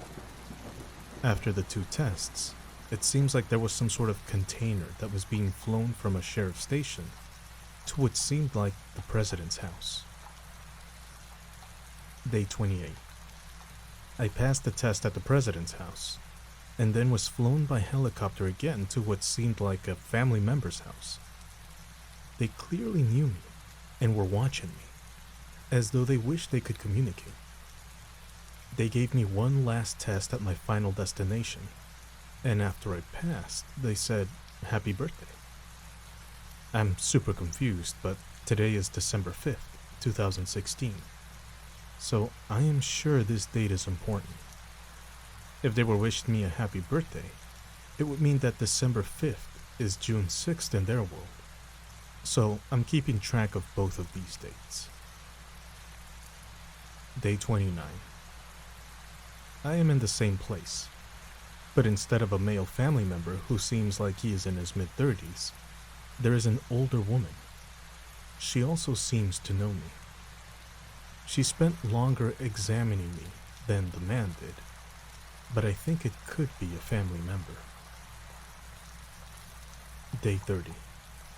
I was right. I was speaking to a young girl, probably around the age of 5, and she said hello to me through the ether. Then, the father came and showed me another distraction test. They showed me some of their worlds, and I saw very fast people.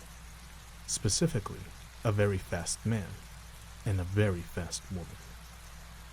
They seemed to be at work and running around to complete jobs. Day 31.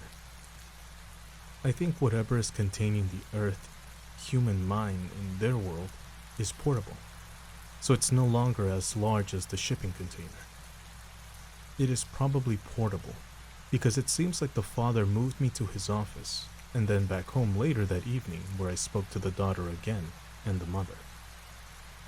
The mother taught me how to use a mental sphere that looks like a sphere of floating water.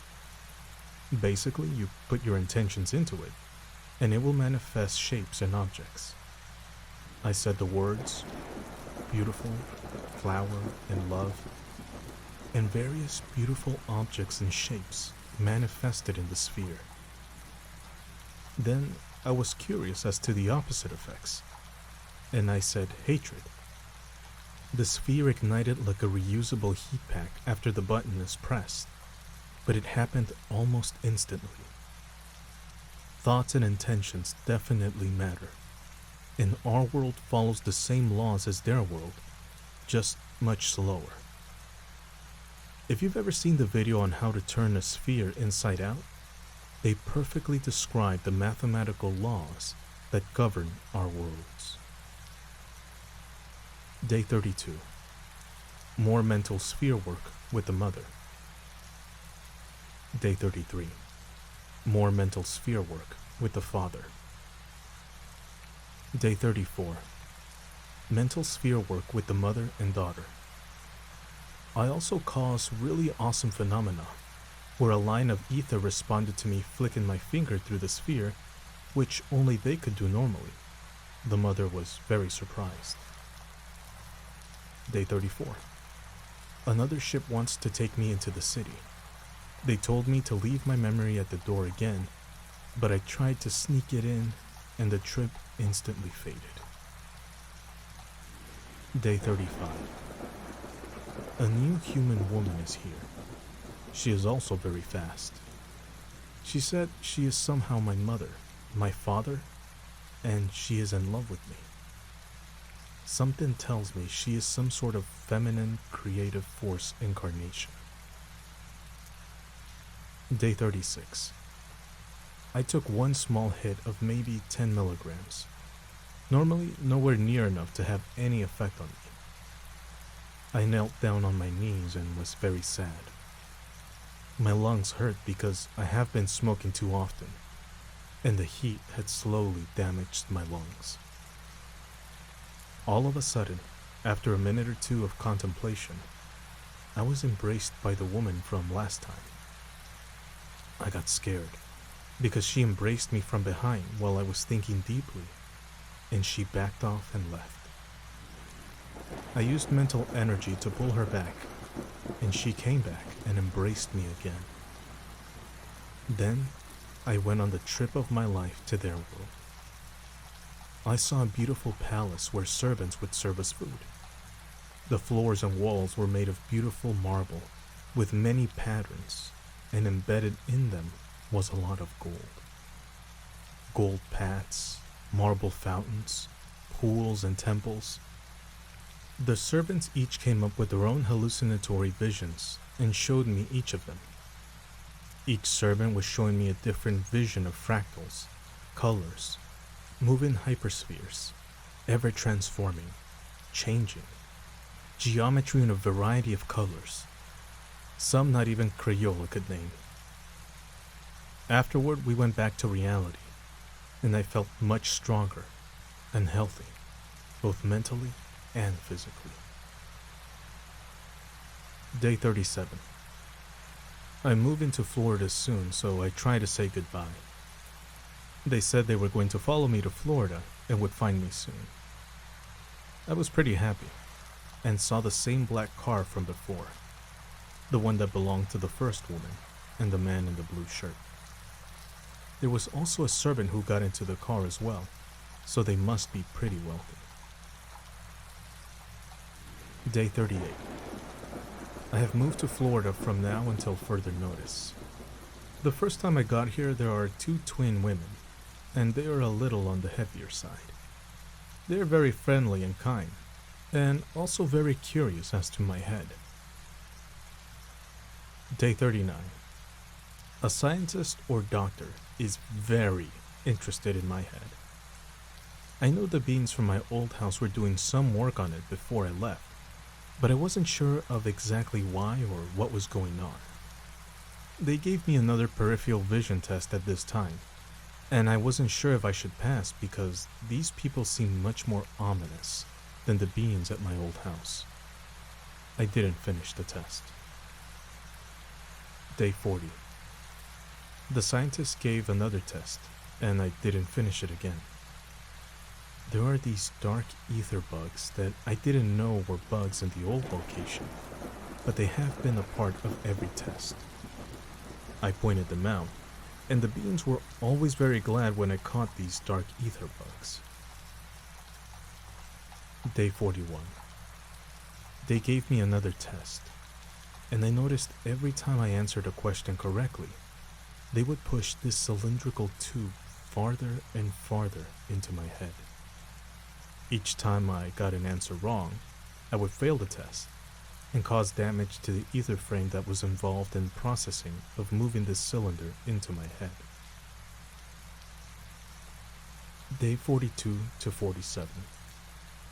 I'm trying to pass as many tests as I can now because I want to get as much progress on the work they are doing to my brain. The woman who I believe is the feminine creative force finally arrived about a week after I did. I told her about the scientists doing the work, and she said that they are good. And even though I get a very ominous feeling about them, I decided to trust them. I keep working on passing tests. Day 48. I pass another test, and the tube is finally 100% from one side of my brain to the other. It's pretty close to the temples horizontally through my head, at about the same circumference to my temples. Day 49. Whoa! This time, this new doctor, an etheric being, not a human, came and had me sit down on the front of my bed, and he put this large etheric laser device and moved it close to my left eye.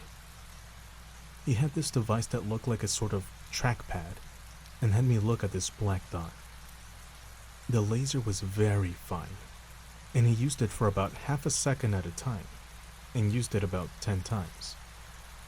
Then he had me follow the black dot, and when I looked away, he got mad and pulled me mentally back to the dot. I started following the dot on the trackpad as it moved around, up and down and left to right. He used the laser about 10 more times, and I'm pretty sure he was doing this to either clean the tube or repair the damage that I caused when I got a wrong answer during the tests. Day 50. The first scientist that freaked out originally when I had first moved to Florida was telling me that the entire world is at stake. He kept reiterating the entire world. It was rather difficult to understand because it was like he was using the ether to communicate it. And as the ether would tear and rip, it would make sounds to replicate his voice. Unlike when the daughter at my old house spoke with almost crystal clear English. Day 51. The woman who I believe is the creative force, I'll refer to her as Rachel from here on out, because typing all that junk is way too much.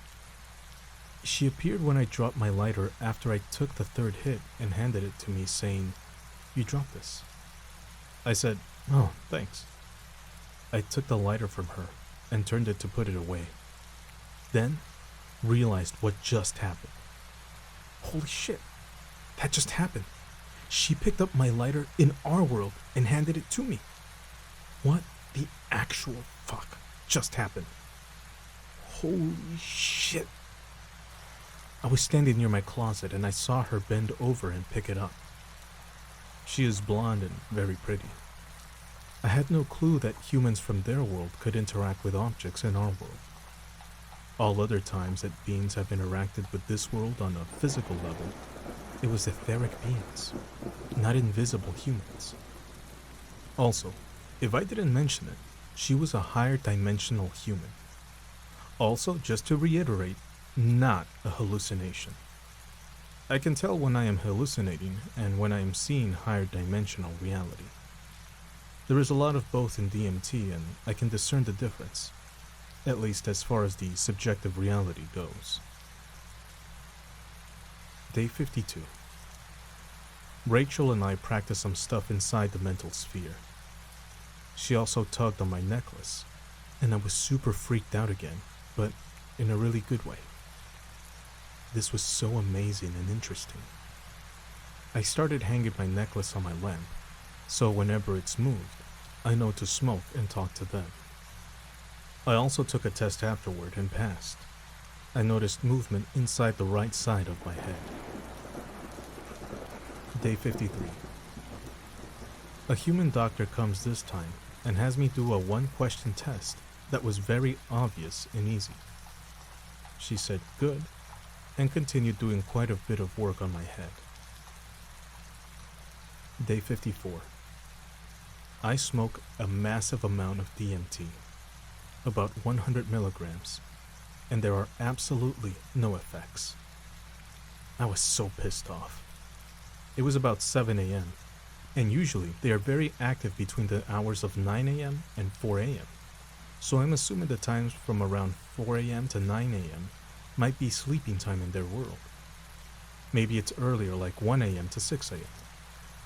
Also, they might not need as much sleep as it seems. Day 55.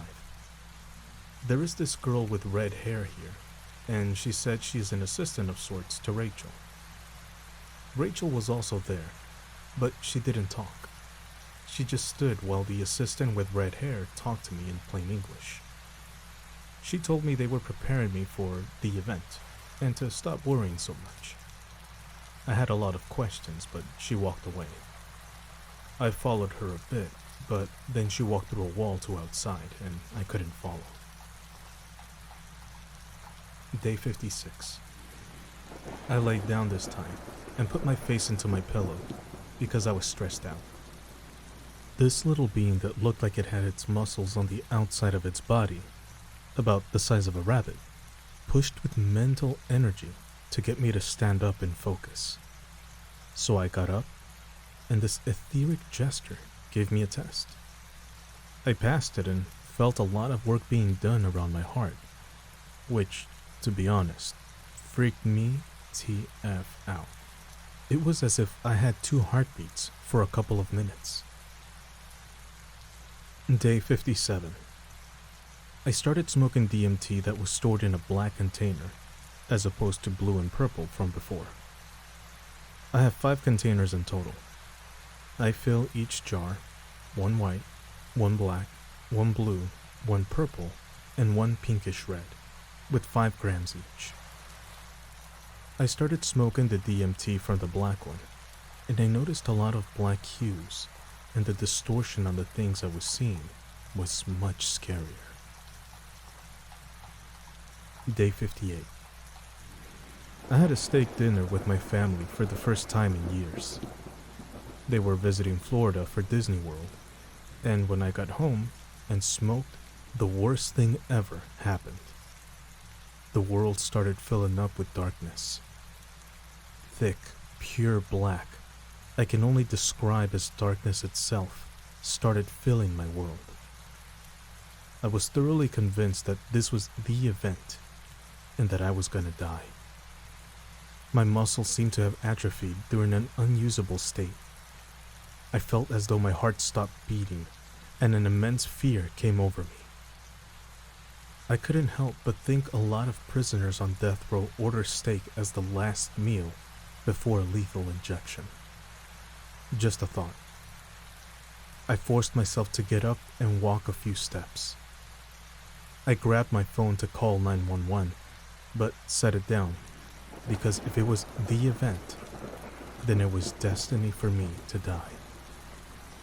I decided it was okay, and I got on my knees and put my forehead to the ground and embraced the darkness.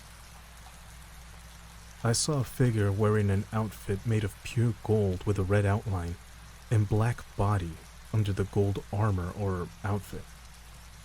He seemed to be some sort of judge and was a bit intimidating. After he saw me, the darkness of the world around me, which had completely swallowed me like Sora in Kingdom Hearts, started to fade back to normality. It took 3 days to understand everything that had just happened. Day 59. When I went to refill my pipe, I decided to swap the tube from the black container with the empty one from the purple container. I cleaned everything, and then made the swap. I prayed with it in my hands, and let it sit in the purple container for a few hours.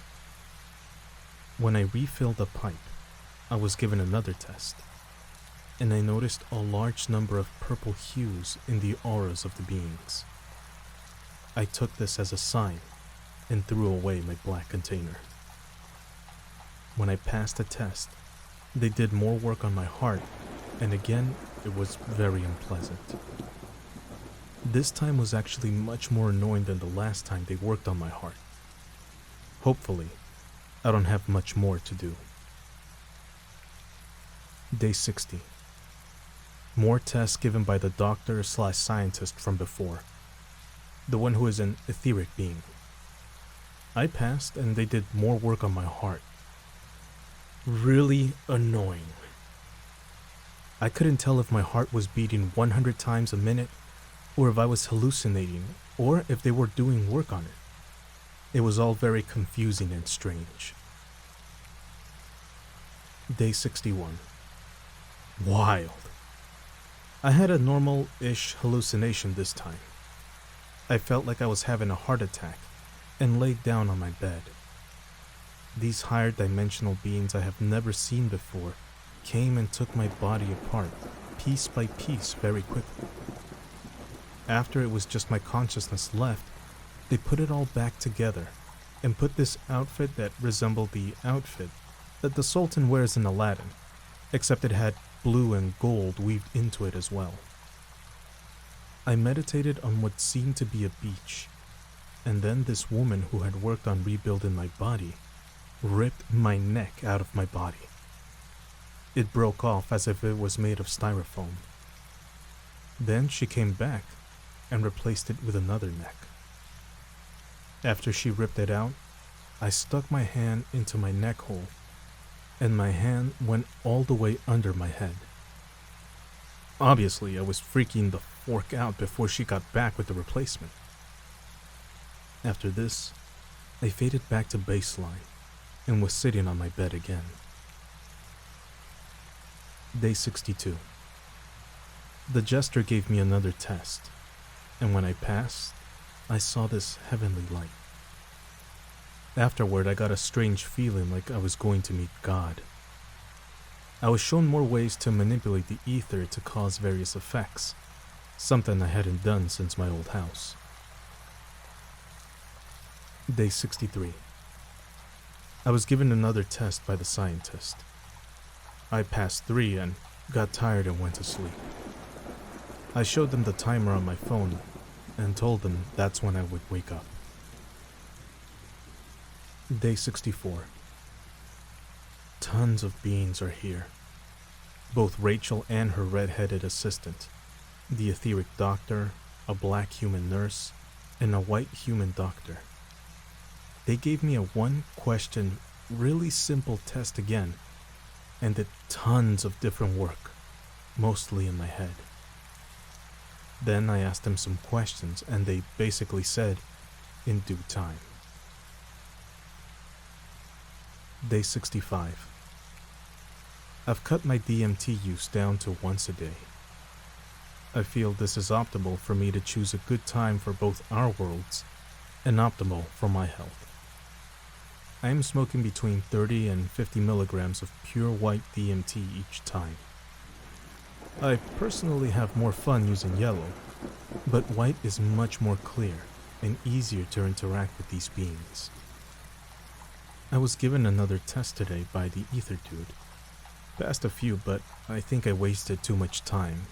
In the beginning, putting away my supplies so it seemed like it faded quickly. They are much more friendly than normal. Not saying they normally aren't, but ever since I got to Florida, the beings here were nowhere near as friendly and welcoming as the ones in California. I think they are starting to come around to my humor and kindness.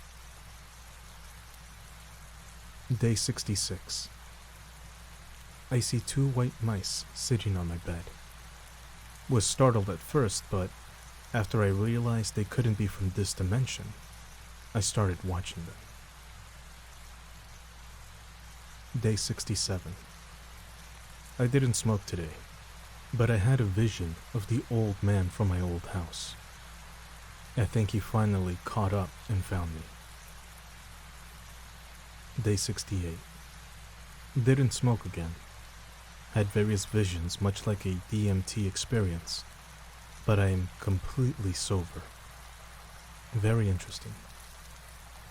I also saw this little flying insect-looking creature. It was small and white. Looked like a fly wrapped in a spider's web, but it had wings and was flying sort of like a hummingbird. It started flying away from me, but I pulled it back, and it touched my finger, then flew off. Day 69. I created what seemed like a portal to another world. It looked like heat waves, flowing in a vertical rectangle, with another world on the other side. The other world looked like a grid of possibilities, and I was way too scared to try to move through it. I'm not even sure if it was a portal or just a window. Day 70.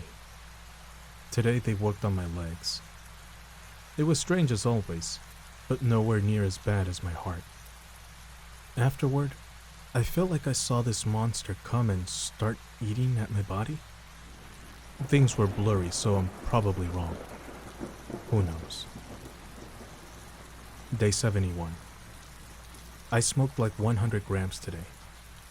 I felt as though my ego disappeared, and I was more than my physical body. I have felt this before at my old house when I smoked high doses. If I ever died due to DMT, I wouldn't mind.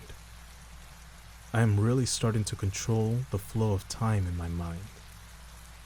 If I can perceive everything going on at different times, I can control the past with knowledge of the future, and vice versa.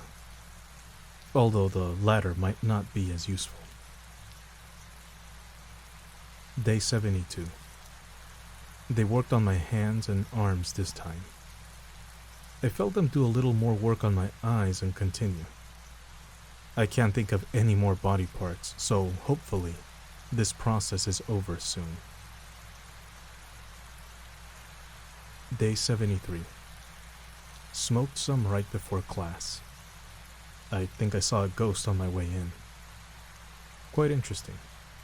I waved at it and it seemed confused, but I was in a hurry, so I kept walking. Day 74. Finally made a breakthrough. The mental body mirrors the physical body. My skin was dry after taking a hot shower, and I noticed when I smoked tonight that the mental worlds look very dry. I put lotion on and smoked again and it cleared up. So far I have figured out that the DMT crystals somehow absorb colors from their surroundings. The mental planes mirror the physical plane. There is some way to cause the physical plane to mirror the mental plane because of the room change that happened at my old house.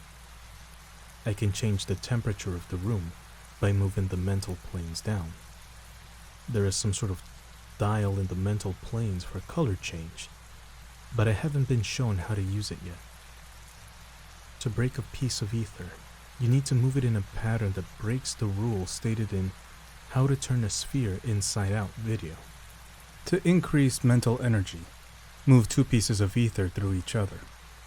There's actually a ton more, but ain't nobody got time to list everything I've learned so far. Day 75. I was shown a beautiful temple, but I couldn't enter further tonight. My main chick said it's because I haven't had enough human contact lately. Makes me mad. Day 76. I hugged a few of my group members during a class project and tried again. Made huge breakthroughs and solved a puzzle that allowed me to access 100% of my brain. I was intentionally rapid-firing experiences and lived 2 lifetimes of experiences. One as an animator and one as a teen who died young. These experiences took place in under 5 minutes. This was the most fun I've ever had by far. Not sure of the effects on my physical body or brain, so I am going to be careful when trying this. Day 77. Saw the perfection of the higher realms. They said to progress further, I must be reborn. I have no idea what this means, but I guess I'll just take a break for a while. Day 78. I can't even begin to describe their world. It's incredible.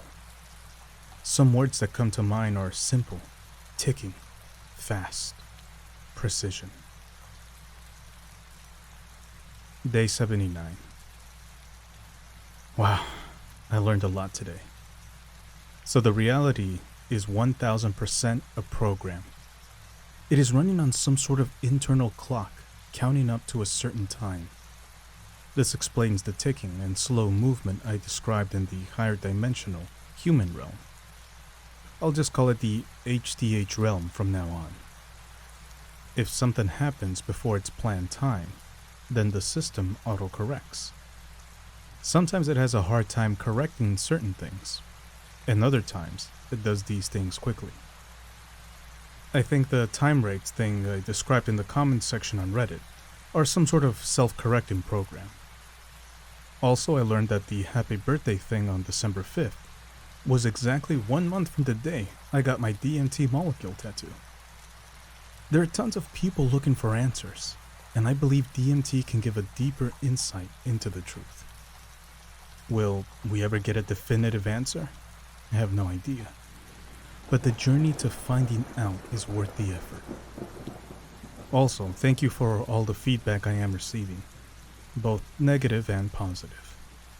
It has helped me immensely, and because of all the feedback, I decided to create a Patreon page and make this a full-time thing while I'm going to school. I will be adding art and audio clips and other stuff, so check it out. The link is on my subreddit since it's against the rules to advertise elsewhere. Thank you. Day 80. So I wasn't sure how to put this into words over the past few days. So this time, I guess I will just tell you what I saw in one part and what I think it means in the next. Here goes. 1. I saw a giant guardian angel that looked like this, floating above a giant toroid. Everything I said the angel would echo to everyone else on Earth. Example, I am wealthy. I am a chain smoker. I am depressed. I am happy. As I looked at any object, the object would fade from my existence as new stimuli would come in and it would flow outward into this toroid.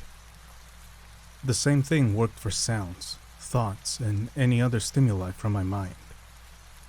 I also saw these elves running the machine of reality in their world. They were constantly repairing it and breaking it down in other spots. It was quite clear they were maintaining this machine on purpose, and they were quite aware of our world. It somehow produces our reality from sounds and frequencies. Every sound was fractaling out through the toroid and flowing back into itself to create new stimuli, along with observing the current stimuli. I also saw that different people's toroids could flow through each other. Like, if I had back pain flowing through mine, it could somehow leave completely and enter someone else's, as long as it wasn't defined as part of the original reference frame. 2. I personally think this is how artificial intelligence was created in the future. Set a reference frame to make its own decisions based on its current sense of stimuli, and give its output radiate through the toroid and flow back to them. That's why all religions teach you to give what you wish to get, do unto others as you would have them do unto you, etc. I also think this is how the law of attraction works. You are the average of your 5 closest friends. Hang out with better people, and you become better. Their toroids interact with yours and change the things circulating in your own flow of reality. In regards to the back pain thing, you can change your own circulation of the toroid based on what you believe. If you say, I have back pain because I have a cracked disc, then as long as you have a cracked disc, you will be circulating that because your guardian angel is repeating your beliefs infinitely until you tell it to change them. This could explain the power of prayer and lots of other things in the religion. I'm not saying you could just say, I am immortal, and have it happen, but there is clearly a higher self, watching and creating, based on what you choose to do or believe in your life. This could also explain how rich people always have these really great stories of when they were poor and believed in themselves through some sort of adversity. Their GA could have seen the effort they put in and rewarded them. This could also explain magic and other esoteric and new age phenomena, since it would be quite easy to influence someone else's sphere of existence, especially if they weren't aware of what you were doing. Voodoo dolls, curses, etc. The thing is though, it's all the same consciousness fractaling out into different reference frames.